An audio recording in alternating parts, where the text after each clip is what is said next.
Deng.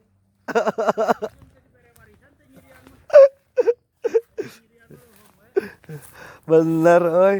Bab 555 saya menerimanya. Kebahagiaan, manis. Percikan makanan anjing, hati Julie terasa kacau balau. Sejak dia diselamatkan oleh Ji-Fei, dia menganggap dirinya sebagai wanita Ji-Fei. Setelah 3 tahun cinta yang pahit, akhirnya aku melihat wajah asliku. Namun tapi dia sudah menjadi seorang suami. Dia tidak meminta apapun. Bahkan untuk menjadi simpanan, dia hanya ingin menjadi wanita Ji-Fei.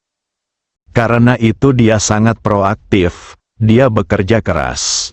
Namun, Ji-Fei tidak memiliki rasa sayang padanya, atau bahkan perhatian sedikit pun. Sekarang dia melihat pasangan yang saling mencintai. Dia merasa seperti wanita paling bodoh di dunia. Sudut mulutnya bergetar, air mata kesedihan mengalir di matanya, dan wajahnya penuh dengan ekspresi yang berubah dan kompleks.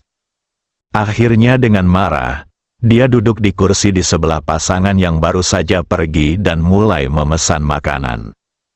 Ji-Fei dan Li Ruoxi saling memandang. Ji-Fei memiliki senyuman di matanya, dan dia tidak tahu berapa lama Julie bisa menahannya.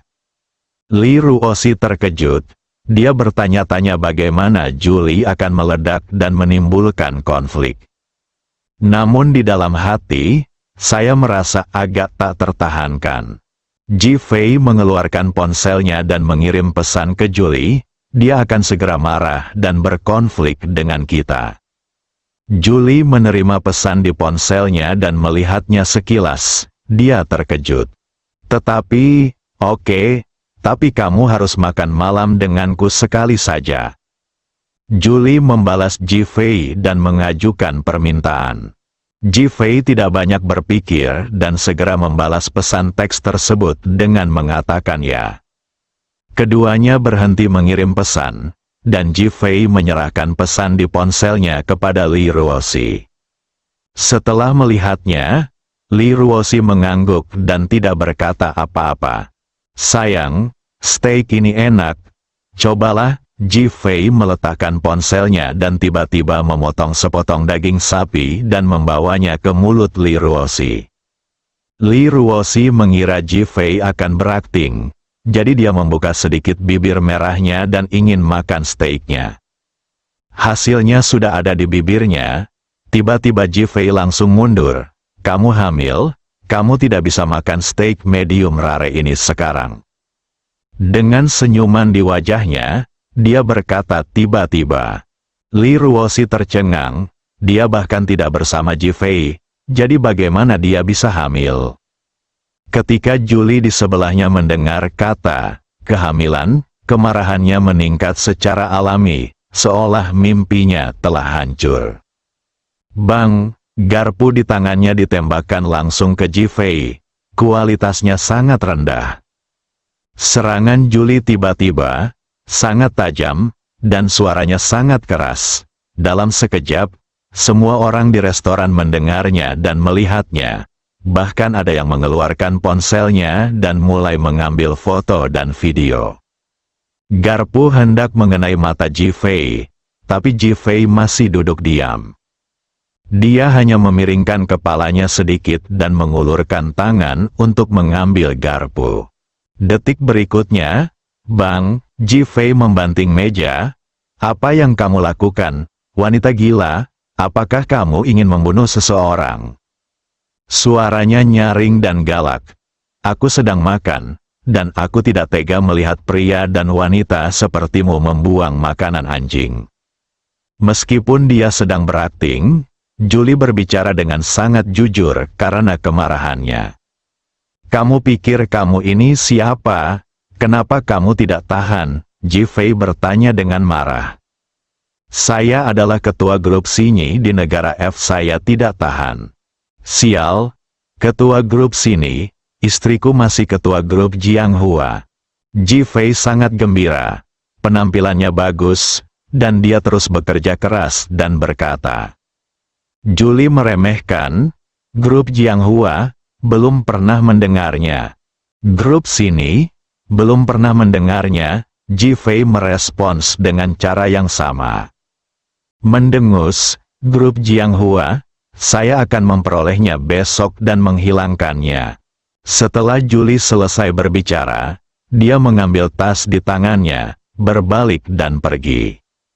Ji Fei bahkan lebih senang lagi. Dia melompat dan melihat punggung Julie dan berteriak, "Jika kamu mampu membelinya, aku mengagumimu sebagai seorang wanita." Julie tidak menoleh ke belakang, tapi dia sudah memutuskan dalam hatinya bahwa lain kali dia harus memberitahu Ji Fei bahwa dia adalah seorang wanita. Memikirkan modalnya sendiri, itu jauh lebih mengesankan daripada Li Ruoxi. "Aku tidak mau makan, sungguh mengecewakan, ayo pergi."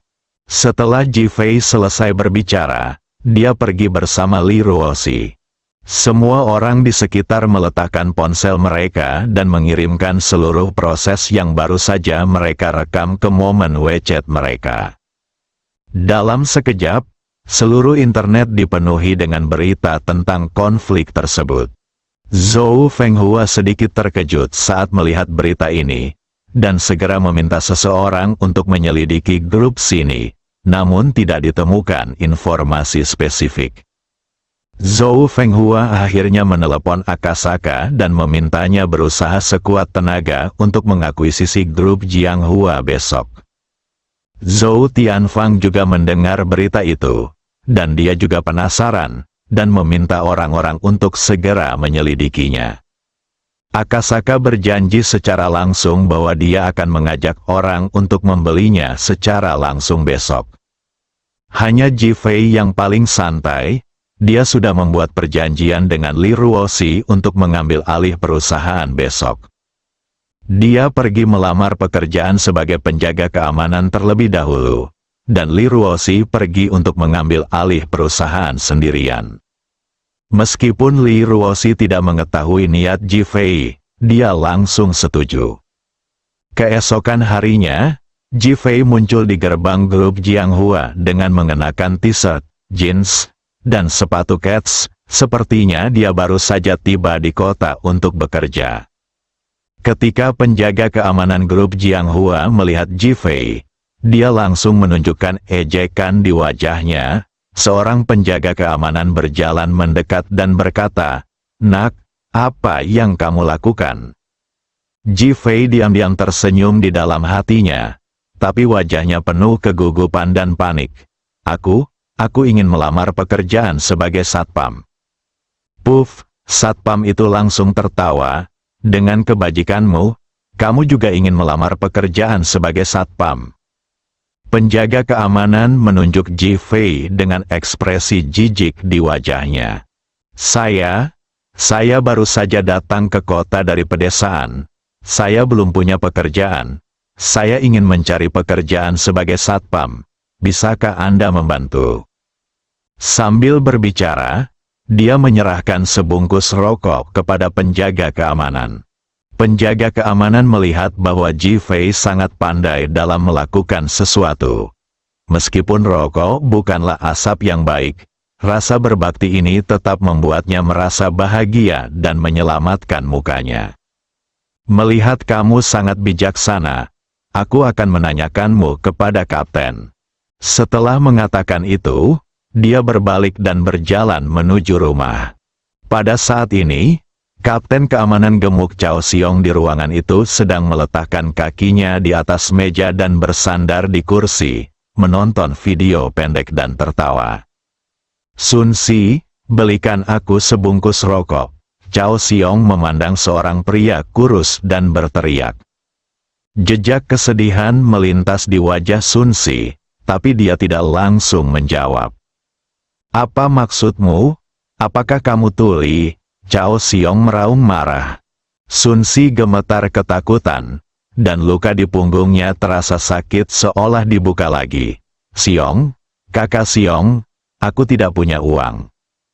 Ledakan, Cao Xiong mengangkat kakinya dan menendang gelas air di atas meja.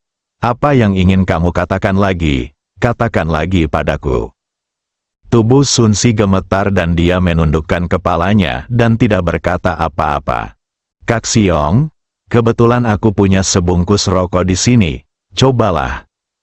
Baru saja penjaga keamanan Ji Fei Qiu kebetulan masuk. Ketika Cao Xiong melihat itu adalah sekotak rokok yang harganya lebih dari 10 yuan, dia sangat marah. Bang, dia menendang kotak rokok itu. Apakah saudaraku Xiong semurah itu?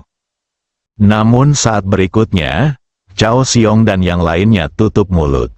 Karena selusin uang merah terbang keluar dari kotak rokok. Uang, ternyata itu uang. Cao Xiong langsung melompat ke tanah dan melihat ke arah penjaga keamanan. Wei Teng, kamu sangat pandai menyelesaikan sesuatu. Haha, Cao Xiong tertawa dan berjalan mendekat dan menepuk bahu Wei Teng. Wei Teng tercengang saat ini, melihat tiket merah di tanah dan meja, dia merasa seolah-olah ada sepotong dagingnya yang terpotong. Jika Anda membukanya sendiri dan melihatnya, bukankah itu uang Anda sendiri? Namun, dia dengan cepat memikirkan sesuatu. Saudara Xiong, itu diberikan kepadaku oleh orang desa di luar itu. Wei Teng tidak berbohong. Dia ingin memberitahu Ji Fei kepada saudara Xiong sekarang, dan bahkan berharap saudara Xiong akan mempertahankan Ji Fei, yang akan menjadi sapi perahnya. Apa yang dia lakukan? Saya di sini untuk melamar pekerjaan sebagai satpam. Haha, aku akan mengambilnya. Cao Xiong tertawa dan berjalan keluar. Bab 556 Siapa yang berani? Bang, ketika Cao Xiong melewati Sun Si, dia menendang kakinya dan berkata, idiot sepertimu, kamu lebih buruk dari orang desa. Tubuh Sun Si mundur 5 atau 6 langkah dan membentur meja. Dia menutupi pinggangnya dengan satu tangan dan perut bagian bawah dengan tangan lainnya.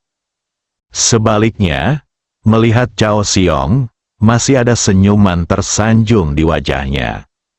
Dia tidak berani melawan. Kalau tidak dia mungkin akan menjadi mayat dingin besok.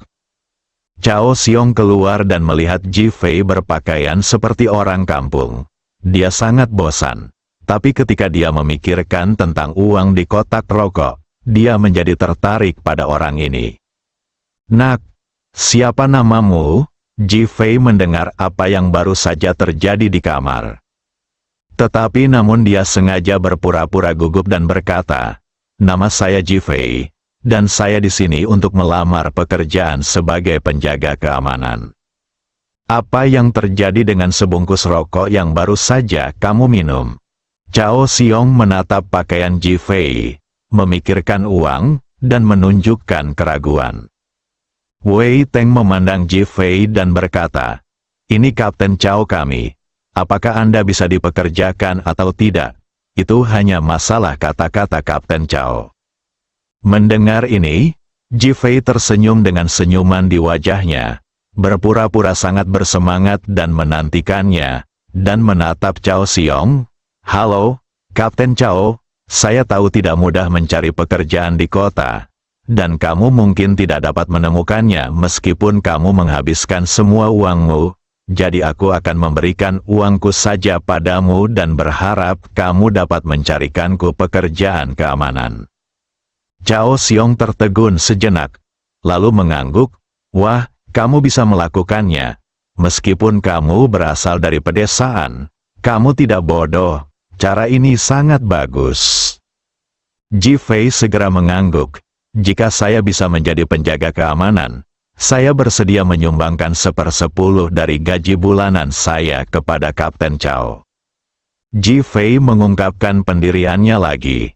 Cao Xiong tertegun lagi, tapi segera wajahnya penuh dengan keterkejutan, dan dia menatap Ji Fei dengan lebih banyak penghargaan di matanya.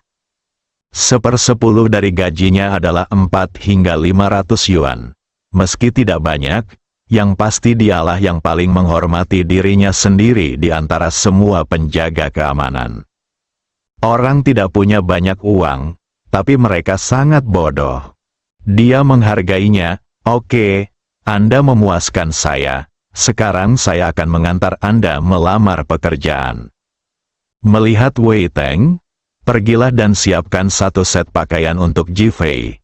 Saya akan pergi ke Departemen Sumber Daya Manusia untuk menjalani proses orientasi sekarang. Dia memimpin Ji Fei menuju perusahaan. Ji Fei mencibir dalam hatinya, grup Jianghua ini sepertinya hanya sepotong daging. Pekerjaan Tang Xinhao sebagai ketua tidaklah mudah. Ji Fei menekan pikirannya dan berjalan masuk bersama Cao Xiong. Sepanjang jalan, dia berjalan ke belakang dengan kepala menunduk. Ketika dia sampai di pintu, dia membukanya dengan cepat, yang membuat Cao Xiong semakin puas. Ketahui cara menghormati pemimpin, dalam sekejap, mereka sampai di Departemen Sumber Daya Manusia. Xiao Cui, kami memiliki saudara baru di Departemen Keamanan. Silakan ikuti proses pelantikannya. Setelah Cao Xiong selesai berbicara, dia melemparkan sebungkus rokok Tiongkok kepada pria yang bekerja, Xiao Cui. Kapten Cao, tunggu sebentar. Xiao Cui segera tersenyum dan memasukkan rokoknya ke dalam laci, lalu mulai mencetak formulir pendaftaran. Ji Fei lebih tertarik pada grup Jianghua. Seorang pegawai kecil di Departemen Sumber Daya Manusia memiliki begitu banyak kekuasaan, dan penuh dengan kotoran.